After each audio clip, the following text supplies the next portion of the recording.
Good afternoon, everybody, and welcome to the Unlock Your World series of webinars on new innovations in assistive technology.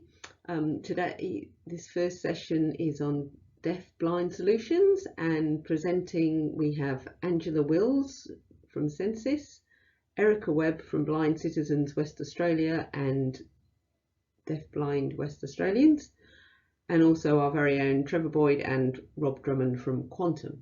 So just before we start the presentation, I've just a few housekeeping notes. So you will be muted during most of the webinar just to avoid background noise, but we will provide the opportunity for questions in between each session. When we do ask for questions, we'll ask you if you can to type them in the chat box, which is, for those that are mouse users, it's the little chat bubble icon on the toolbar, or you can use Alt and H if you're a keyboard user, and that will put you in the edit box to type a message to us. Just be aware it does go to everyone unless you go back to by Shift Tab to change it, just to send it to the hosts. So like I said, we're recording the webinar, and again, if you have any technical issues, use the chat box as well, and we'll monitor that. So okay, so I'll hand over to Rob, and he can do some more introductions. Yeah, great. Thanks, Beck, and thanks everyone for joining us. We were going to obviously do this as a person-to-person event over in Perth there, but circumstances have certainly changed. I've got to say though that had the first opportunity, we will come over and do, if not the same thing, we may do something at least similar. And everyone's going to have the chance to come in, meet with all of the presenters, as well as have a play with all of the nice little goodies that we've got. So there may be people in the webinar from other states. A few people have squeezed their way into the WA event. I've got to say this webinar, because it was going to be based in WA, it's obviously biased towards WA, and all of our presenters today, apart from Trevor and myself, are in WA, and they're probably going to be talking about things that are pertinent to that market. So if it doesn't seem to be that relevant to you, that'll be why. But we are planning on rolling these out around the country. So we'll do one state-based, New South Wales, Victoria and Queensland, as time goes on. We won't be showing all devices that we've got available today, through the various sessions. That would just take far too long. We're going to give people an idea of some of the different devices that are available, perhaps some you've not seen in the past. There are some new devices. For us at Quantum, it's still about continuing on business, trying to be innovative, try to be different, bringing in things. This little virus thing hopefully will blow away one day. We will get back to normal, and we want to be ready and prepared for that. So we're just carrying on as though nothing had happened, which is really difficult because we're stuck at home. Anyway, if you would like to organise your own private little presentation or webinar, all you have to do is contact us and we can do that. Now that could be to 1 or 2 people or to 20 people. If there's a group of you, it doesn't matter. We can organise exactly what we've organised today and make that special just for you. Thanks to everybody that's joined us. Thanks to Trevor down there in Melbourne. He's in his shed. I'm in the conference room at Quantum in Sydney. Beck's at home in sort of Western Sydney. And everybody else is sort of scattered around, but I guess largely in WA, in Perth. So anyway, look, I've not got a lot of experience with DeafBlind. I've had a few experiences, and it's certainly very interesting. But what I'd like to do now is hand over to Angela Wills. Angela is from Census in WA there, just in Vic Park, and she's got a lot more experience than I have. So we'll flick over to Angela now. Thank you.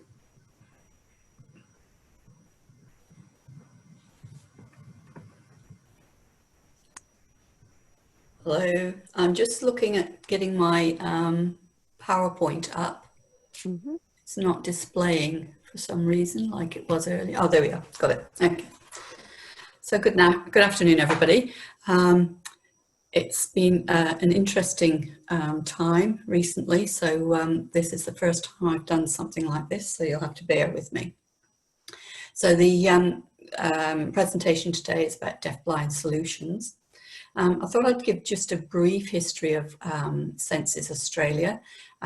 We are over 120 years old, and it can be about 125 years old, but not in the name of Senses Australia. So we began as the Western Australian Home Teaching Society for the Blind back in 1895, and moved through when the organisation changed a number of times to become the Royal WA Institute for the Blind in 1967.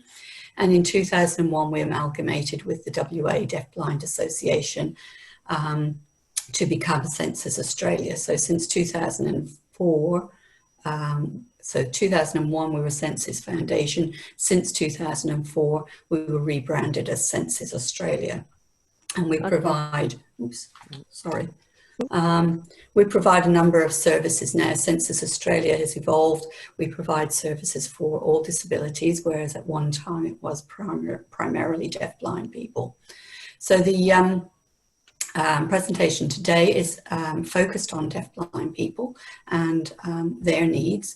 So when assessing assistive technology needs for a person who is vision impaired, what my question is are you considering the needs of people who may also? If that's not being considered in the assessment, then that could be really demotivating for a person if you're looking at alternative methods to large print. So large print may have been an option for a person and their vision has declined and they can no longer benefit from those large print options.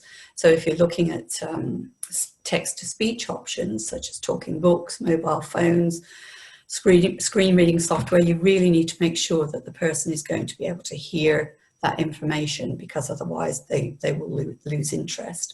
So some of the things that you might need to consider initially is watching for the person, because they may actually say that they can hear you and they might be nodding or smiling when you're talking, but have they actually heard you? You need to sort of watch for their body language and check on their perception of what you've said to see if they have actually been able to feedback the conversation.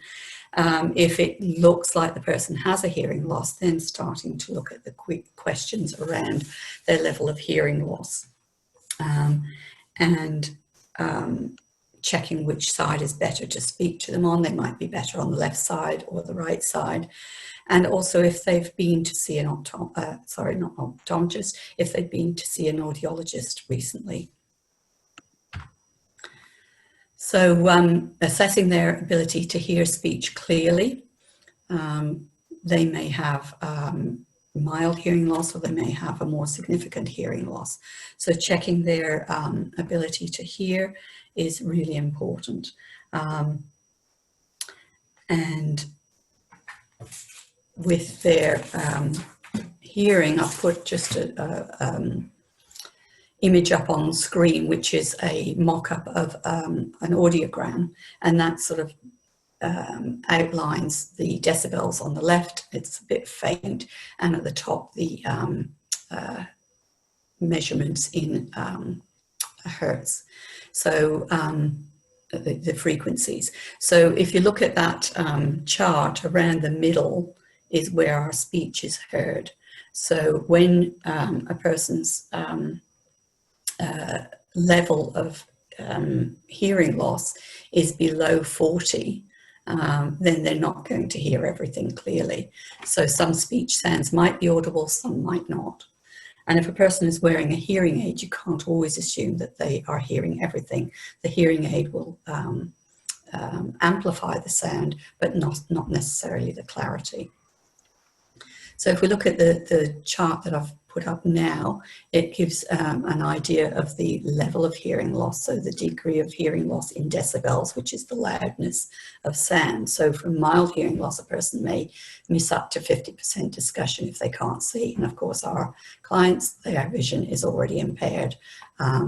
So a hearing aid may be recommended. Moderate hearing loss, even more difficulty following speech without a hearing aid. And severe hearing loss, a hearing aid will be required. Excuse me. So severe to profound hearing loss, that's more looking at people who are deaf and may use visual forms of speech, such visual forms of communication, such as lip reading or Auslan. So mild hearing loss, 21 to 40 decibels, moderate, 41 to 60 decibels, and severe hearing loss, 61 to 80 decibels. So if you're screening somebody's ability to hear, some of the questions that you could possibly ask is if they've had an audiology test in the last 12 months. And if they have they had hearing aids prescribed? Is that in both ears or just one ear? And are they wearing their hearing aids? Quite often people will choose not to wear hearing aids for whatever reason. Have they had a cochlear implant or a Baha fitted? So really trying to make sure that you've got all those hearing needs assessed before you're deciding on the speech output device or software, whatever you're looking at. And the other thing is as well with those speech outputs, looking at what the best voice is, because you can change the voice to suit the person's hearing to a certain degree. So assessing speech options, text-to-speech options, are they wearing their hearing aids if they have some? If they haven't, is it worth looking at whether they need to be directed to having a referral to an audiologist and checking their hearing out first? Because if they're not using any devices, then that might need to be checked before you look at go down the route of the text-to-speech options to make sure that their hearing is going to be to the best of their advantage. Alternatively, is the person's cochlear processor or Baha connected? And from the conversations you're having, you might be able to see whether the person has actually understood. They may struggle to understand the speech, but not actually tell you that they can't hear. So some of the options for mild hearing loss, some people may choose not to wear hearing aids, but you can actually get earbuds or headphones that will cut out some of the background noise.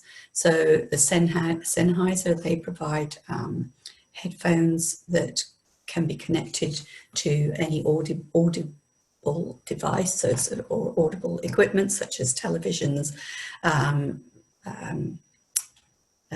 music options, and computers. So they can be either plugged in via a jack to a computer or Bluetooth headphones connected if the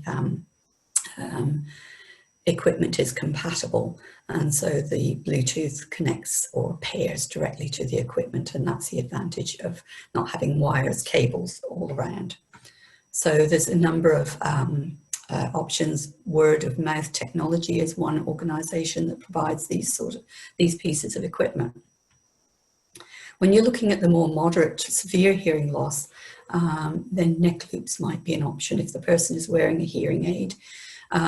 If the hearing aid is set up, programmed to use telecoil, then they may benefit from having a loop. So the loop is worn around the neck, so it's a cable or a wire that's worn around the neck. In the case of the infrared, the Sennheiser, which is the bottom left diagram on the screen, that one is wireless, so it's worked on infrared, similar to Bluetooth, and the sound will be coming through the induction loop. So it will be transmitted from the source, whether that's the television or the computer or whatever, and it will just direct through to the loop, and that links in with the hearing aids directly. And helps to cut out some of the background noise.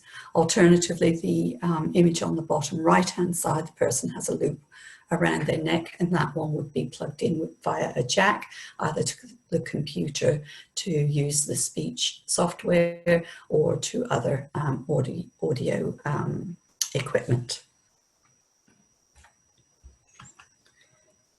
FM systems, they are wireless assistive hearing devices, and they can be used with hearing aids or cochlear implants, cochlear processors, and they enhance the sound over a distance in noisy environments. So they have multi-purpose functions, from one-to-one conversations to using for audio input. So again, either using a jack and connecting to the audio device, MP3 player, PC or whatever, where the sound is transmitted directly to the person's hearing aid or cochlear processor, and that provides a greater clarity of sound. Some of the FM systems, a person might have a little, what they call a shoe that is clipped, and again that would have to be a specific hearing aid, but that would be clipped to the hearing aid, and the sound would be transmitted directly to that little attachment and then go through the hearing aid system, again cutting out background noise. A lot of FM systems are used in meetings and with children in schools, but again, as I say, they can be used for the purpose of text to speech devices if they're connected. Apple products and many Android devices also have inbuilt accessibility features that include increased amplification. So they're really worth checking out. Apple products in particular have some good accessibility features. And speech-to-text apps may also be considered where a person has limited hearing but enough enough residual vision to be able to read the text. So it varies from one person to another. And likewise with vision, so with people who are vision impaired, their vision will vary considerably from one person to another. And people, as you know, who may be legally blind may still have enough vision to use. Similarly with hearing loss, people aren't always profoundly deaf. There are obviously profoundly deaf people who use Auslan to communicate, but a lot of people might have a reasonable amount of hearing that they can make use of. So it's always worth checking what those levels are. And just remember that the sound quality will vary depending on the individual's level of hearing loss, and never assume that that person that wears a hearing aid that they're going to be able to hear you. Their hearing aid may be set up to pick up environmental noises only. So if you see a person with a hearing aid, you can't assume that they're going to hear your conversation.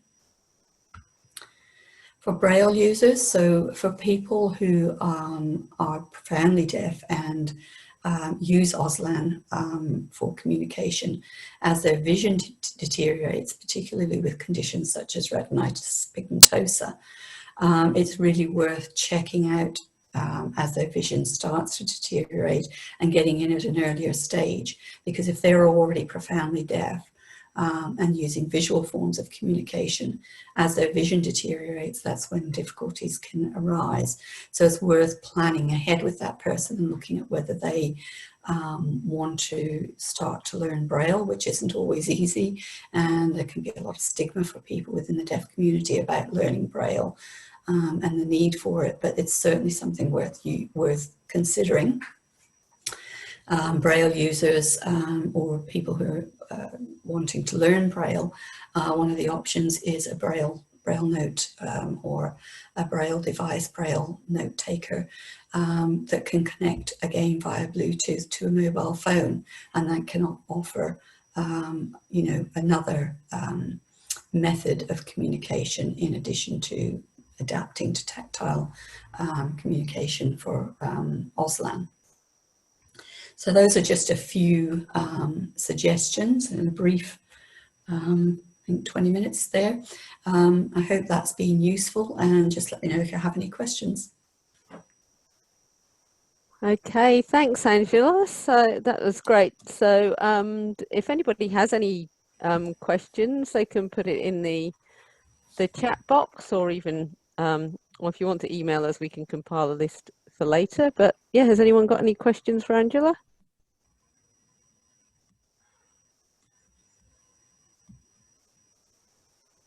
Oh, waiting for that. I did have one, Angela. What does, you would use the acronym BAHA? What does, sorry, excuse my ignorance, what does yes. that Sorry. stand for? That's a bone anchored hearing aid. So okay. whereas Okay. the cochlear implant is surgical procedure, so drilling behind the ear to put the to put the actual device in behind the skin, and then the processor is attached to the top for processing sound through to the ear. With the BAHA, that's so with the cochlear implant, that's more around the cochlea itself and the damage to that. With the BAHA, it's the bones behind the eardrum, so the ossicles. If there's damage or if they stiffen and they're not vibrating enough to pass sound through to the cochlea for processing and hearing sound, then the BAHA is again a surgical procedure in behind the ear, and then the BAHA goes on top of that, and the idea of it is that it stimulates the ossicles, or those little tiny bones, to get them moving and send the sounds through to the cochlea so that a person can hear. Okay, thanks for that. We have had a question. Have you been successful in applying for that sort of assistive technology through NDIS, or do you have any information about hearing aids being funded by NDIS from July? Hearing aids, I'm not aware that hearing aids will be funded by NDIS.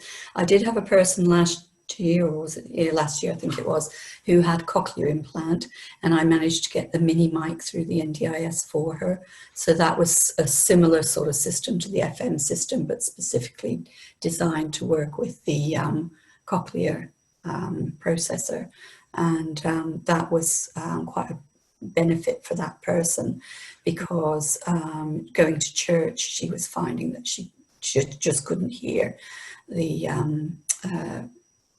preacher, and with that mini mic, it was picking up, so the preacher wears the microphone here, and as he's talking, then it goes directly through to the processor, so again, you know, bypasses everything else. She did find that in the church there was a little bit of echo, and she found that a bit difficult, but in general that piece of equipment helped her immensely, and that was through the NDIS.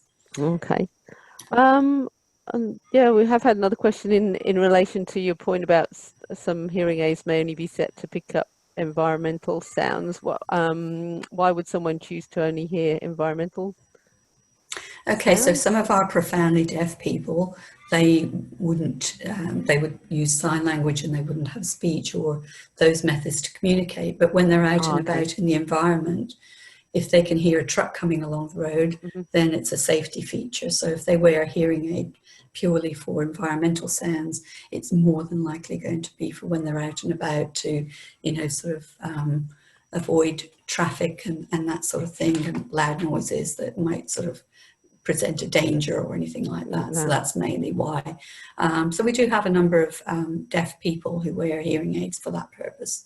Okay, and yeah, Trevor's asked a question. How popular is Braille within the sort of community, or the people that you come across?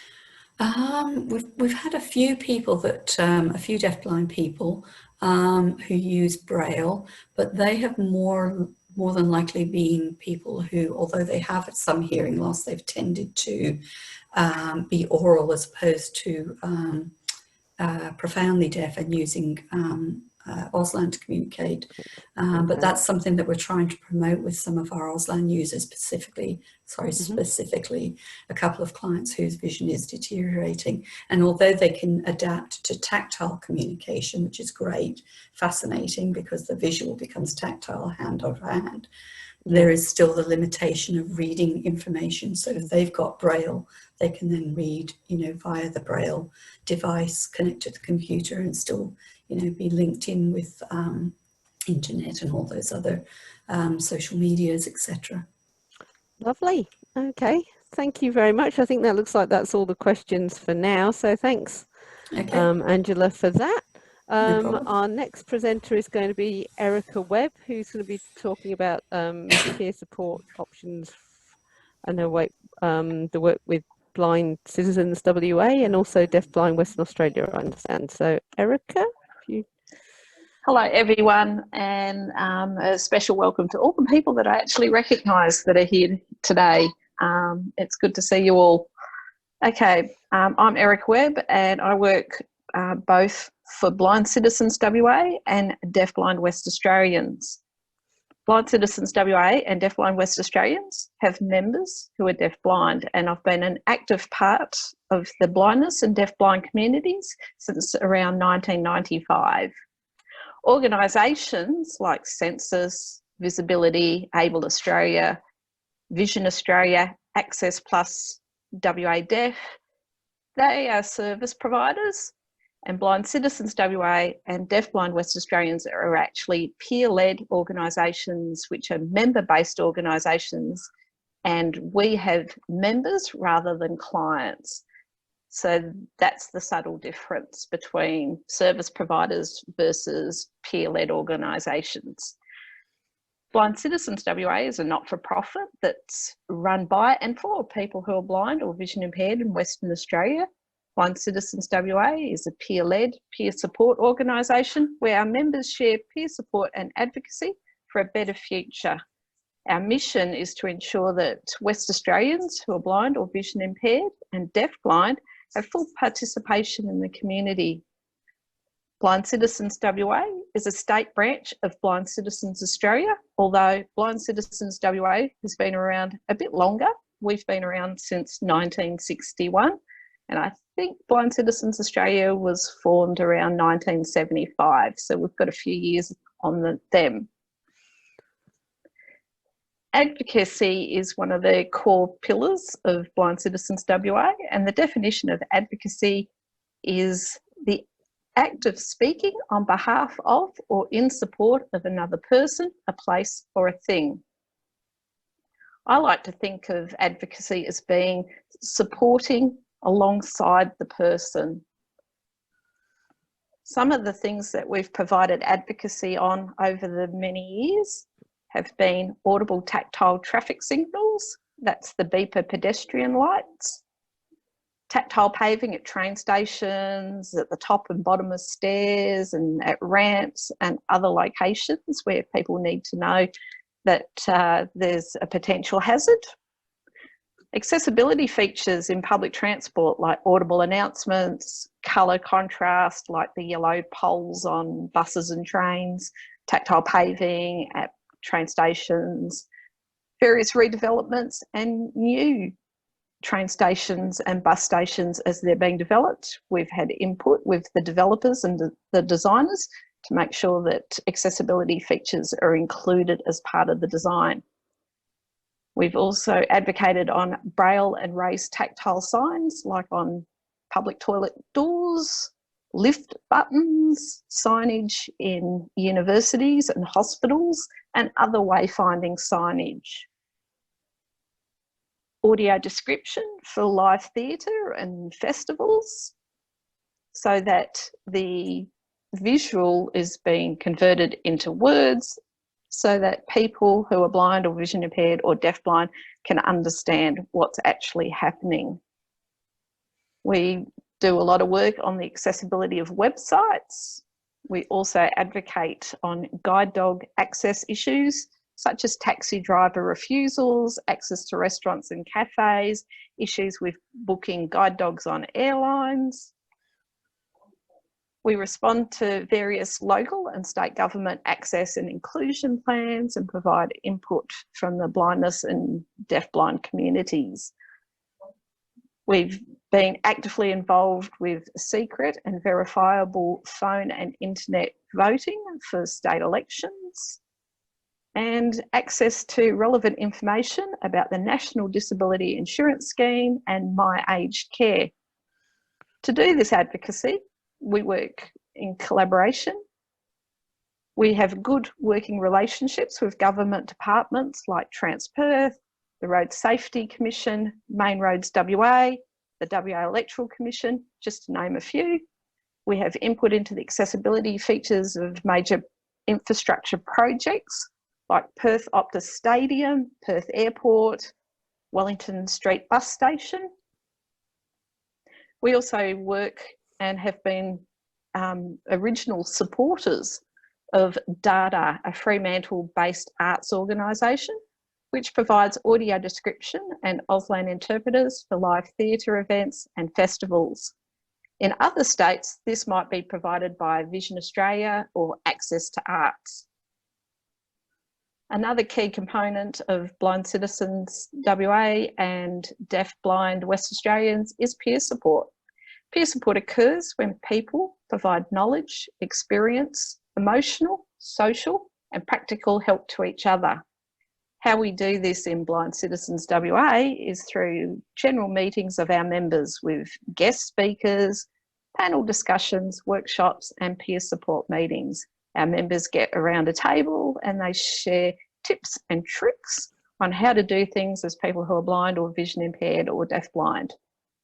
Our members also get together regularly, not at the moment, but regularly to play Swish, which is blind table tennis. Blind Citizens WA has a Facebook page and a Facebook group, and we're on Twitter, and we have a website.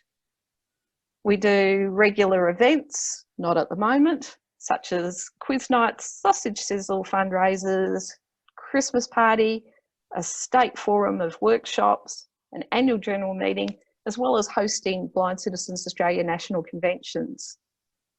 Our members also regularly attend the audio described events through live theatre and street festivals.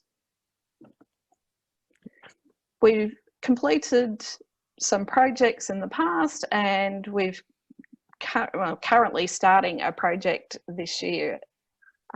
So I'll tell you a little bit about one of our projects from the past. A few years ago, we completed a Mandurah and surrounding areas connection project. We connected Mandurah people with local services and supports in their area and also connected them with each other, and they've gone on to provide peer support to each other in their local area. Mandurah is about 50 or so kilometres south of Perth City. Our project for this year is we're working on an outreach to rural and remote WA. We plan on connecting people with technology and peer support, and everyone's becoming a lot more connected now by technology as well because of the coronavirus. In my role at DeafBlind West Australians, it's quite similar to what I do for Blind Citizens WA. I'm the project manager for DeafBlind West Australians. DeafBlind West Australians provides peer support and network opportunities for people living with deafblindness in Western Australia.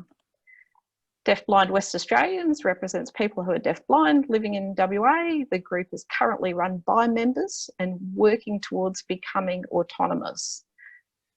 There's still a lot of formation going on in the background to get their governance and administration on a solid footing, but the people who are deafblind are doing that for themselves with support from people who have experience in those areas.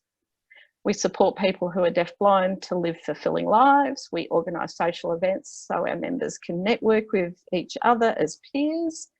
We organise sessions for our members to learn about medical research, technology, other supports relating to deafblindness.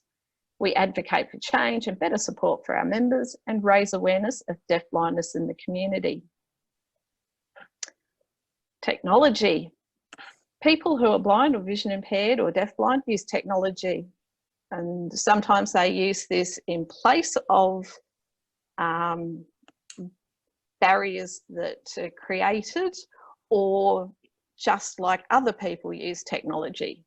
For example, computers with screen reading software, text enlarging software and devices, iPads, iPhones, Apple Watches, Braille devices, Braille output displays, people who use video remote interpreting, live captioning, open and closed captioning, GPS apps like Be My Guide by Census Australia, or GPS devices, apps like Seeing AI, Ira, Be My Eyes, daily living devices like liquid levelers, talking devices like watches, kitchen scales and microwaves, magnifiers, electronic and handheld magnifiers, phone conducting headphones or earphones or earbuds, big button phones and big button mobiles, home automation like Google Home and Google Mini and Amazon Alexa, vibrating alarms, vibrating clocks and other household appliances, and some of the communication apps like WhatsApp or the SMS or Messenger type apps, and a whole range of mainstream apps like banking, food delivery, those sort of apps, just like anyone else. That's pretty much the end of my presentation for today, but I really recommend everyone stick around for the other sessions that are on today about vision impaired and working and vision impaired and education. Do you have any questions? Thanks, Erica. That's great. I've got a question. Have you got a contact number or email you can provide us, and how do people become members of Blind Citizens or DeafBlind? Yep, I'll send my contact details to Olga at Quantum, but for anyone listening, you can call me on my mobile on 041 991 8264, and that's my mobile for either job, so you can contact me anytime. Oh, that's great. Thank you. And I will send a bit of an FAQ sheet round by email when we send the recording round as well. So we've got all this information for you. So thank you for that. Okay. Oh, we have got one question. How do you categorize someone as deafblind? Angela's probably better placed to answer that from a technical point of view, but from my point of view, a person who's deafblind has either has the combined vision and hearing loss. One might be stronger than the other, so they might be able to hear but have a significant vision loss, or they might be able to see and have a significant hearing loss. Thanks for that. Yeah. So yeah, there's a whole sliding scale, or scale of the combination of the both.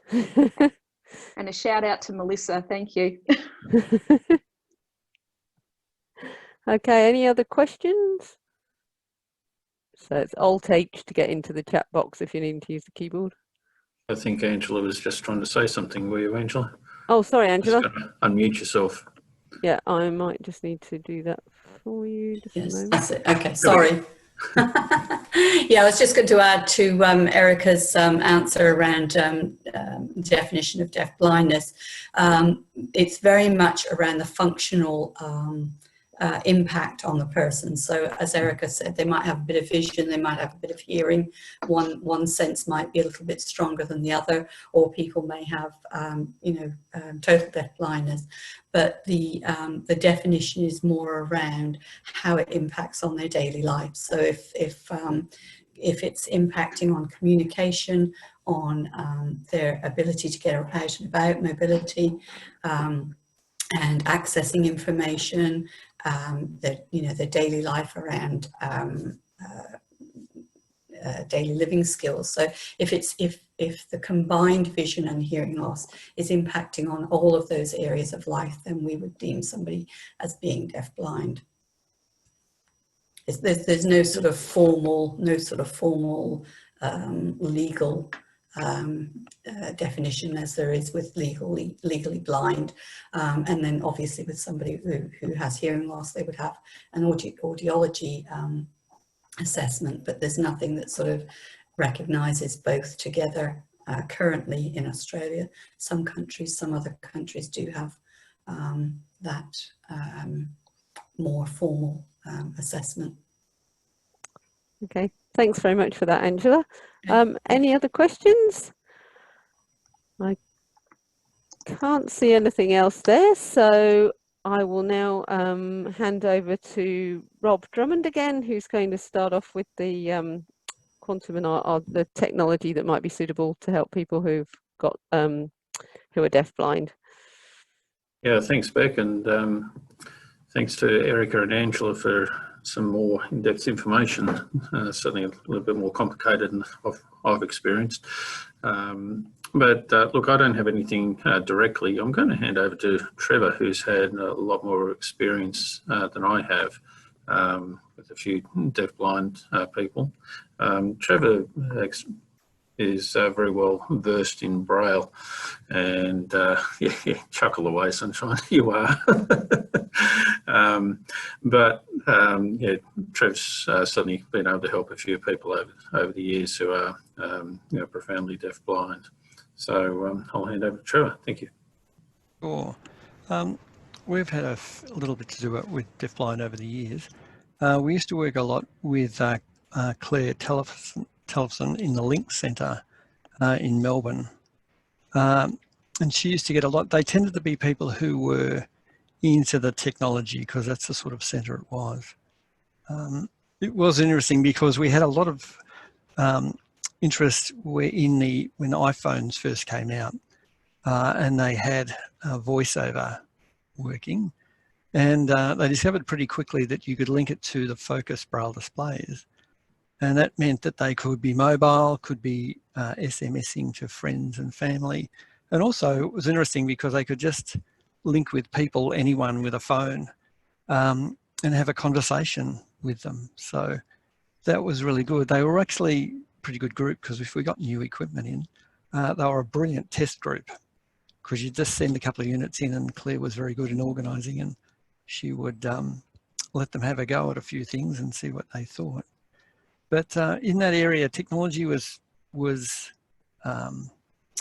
say embraced. There was quite a lot happening. Braille displays, there was a lot of the screen magnification software evaluated, and it was very varied according to people's likes and dislikes. There was a range of Zoom text users and also some Dolphin users as well that were using mainly screen magnification. There was quite a number who used the Braille note takers.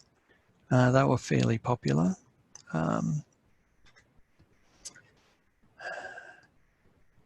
not sure if people are familiar with those types of things. I suppose would be the only other thing would be to have a look.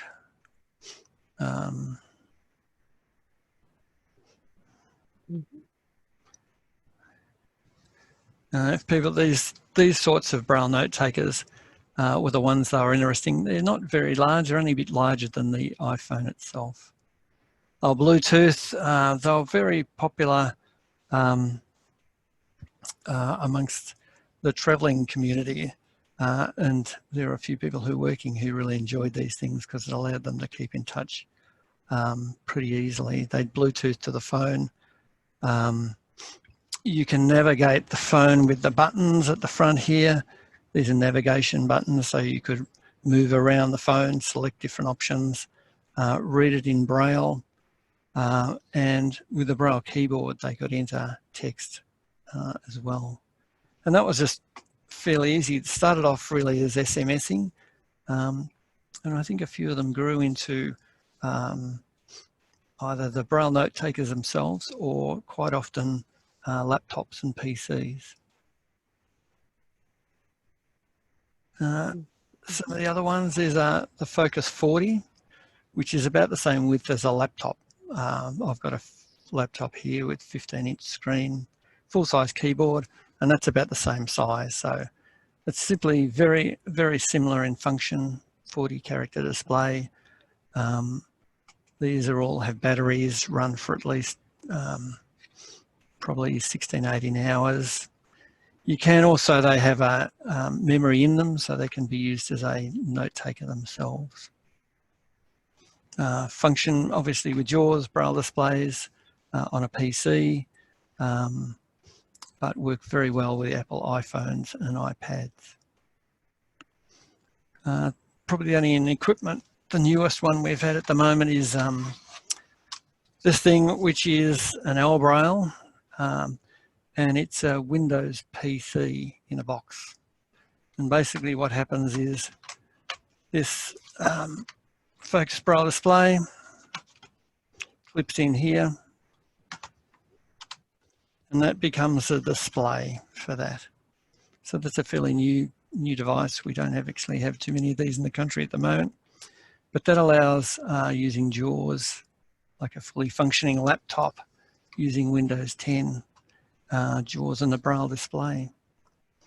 They're again completely portable, about 20 hours battery life.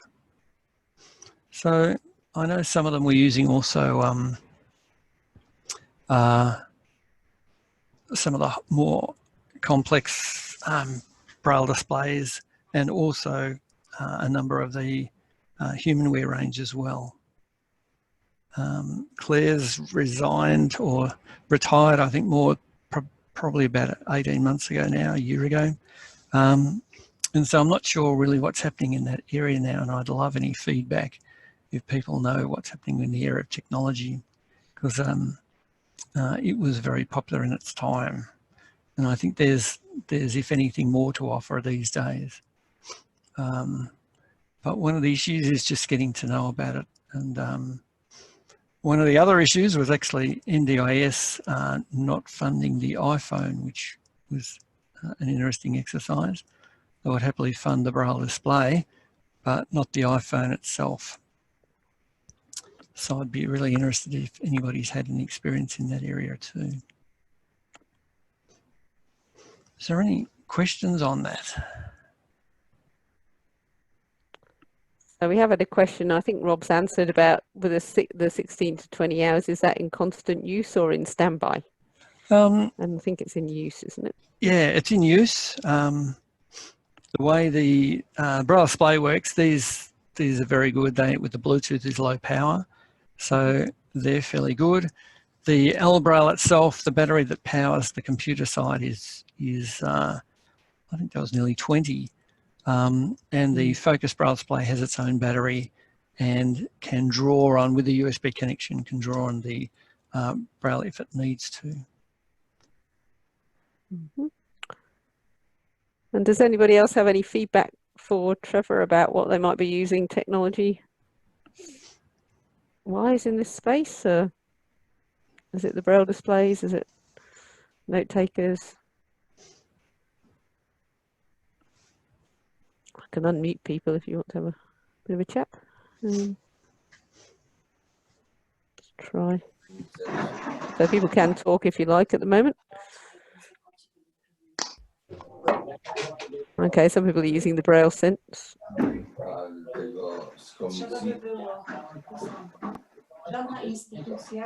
Okay, I might mute people again. Okay. Okay. Okay, Andrew's actually asked that Census are always looking at upskilling therapy staff and other options to offer as training. Yes, I should. Oh, sorry, Trevor, I've just muted you again. I apologise. There we go. It was interesting because we had some very low-tech users, but once they became sort of engaged with the technology, I was amazed how a lot of them became very, very consistent users of the technology, especially the Braille and the communication sort of technology with the iPhones.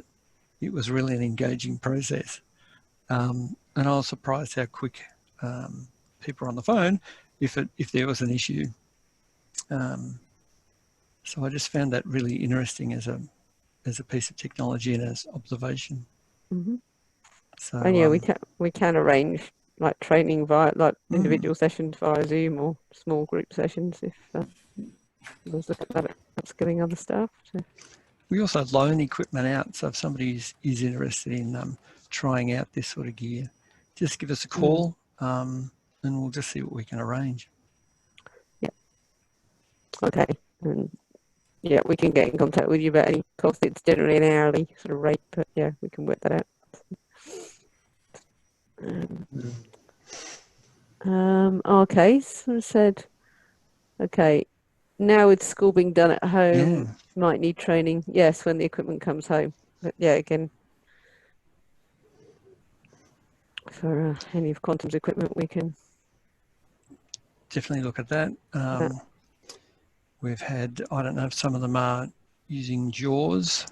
If it is there, we've Freedom has arranged some licenses if people need to have access to JAWS at home and aren't able to borrow the equipment from school.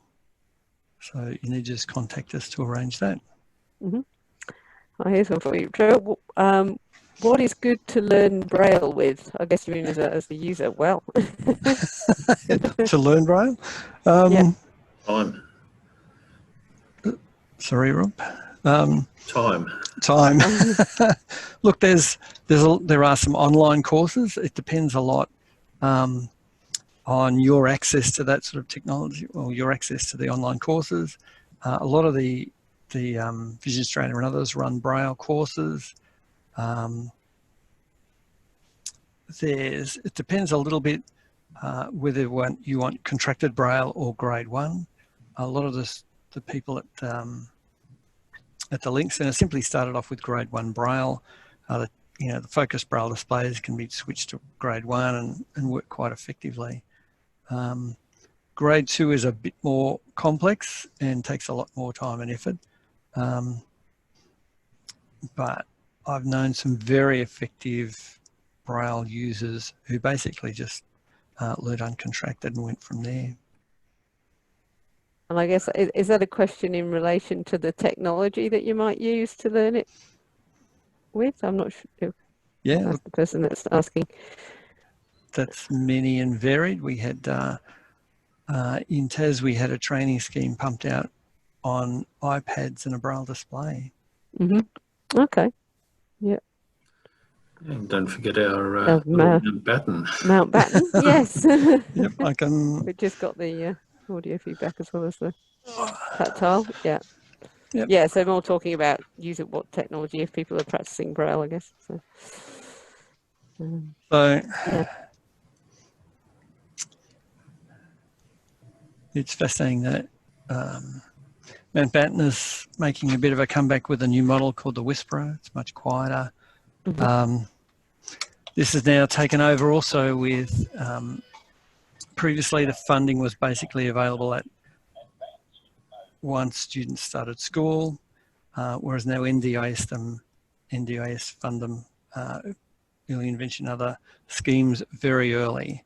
And they're very popular now amongst, here in Vic.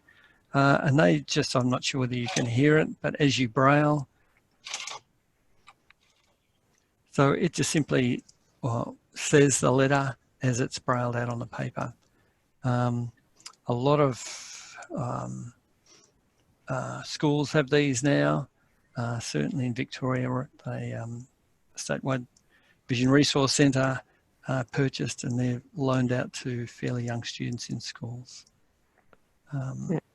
These also Bluetooth to iPads and iPhones as well, so they can translate Braille, and very popular amongst parents, just being able to see what the student's doing, and also to communicate in Braille and take part in that learning Braille experience.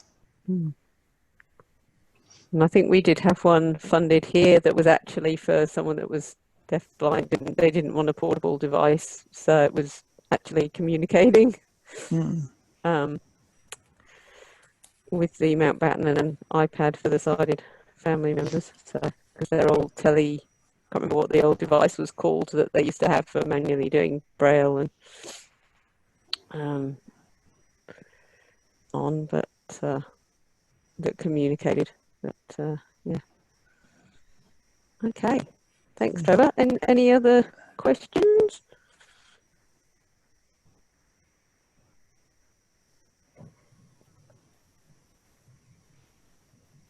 Doesn't look like it. So,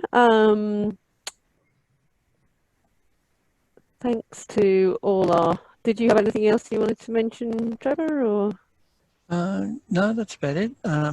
Certainly, if anybody has any inquiries, just forward them directly or to the contacts you have, or info, and we can just see again. We loan equipment out, and have done a lot of web training based type processes. So it's just a matter of getting in touch. Yes, and I'll just share our contact details if I can find them. Let's do that. So to contact us, you can call 1300 883 853 from anywhere in the country, or info@quantumrlv.com.au, and all our equipment and various resources are also at quantumrlv.com.au, our website. So for anyone that's attending the next session on vision impaired and working, that will be starting at that's 2 o'clock Perth time, so 5 o'clock Eastern Daylight Saving Time. So thanks to everybody for attending, and I'll finish the session. Did you want any last words, Rob? No, just a big thank you to everyone. Yeah. And yeah, join the next couple if you've got nothing else to do. If you haven't, join anyway. That's right. I think we're all getting very familiar with Zoom and take care and stay safe. Thank you. Yeah. Very good. Thanks. Thanks, everybody. Cheers.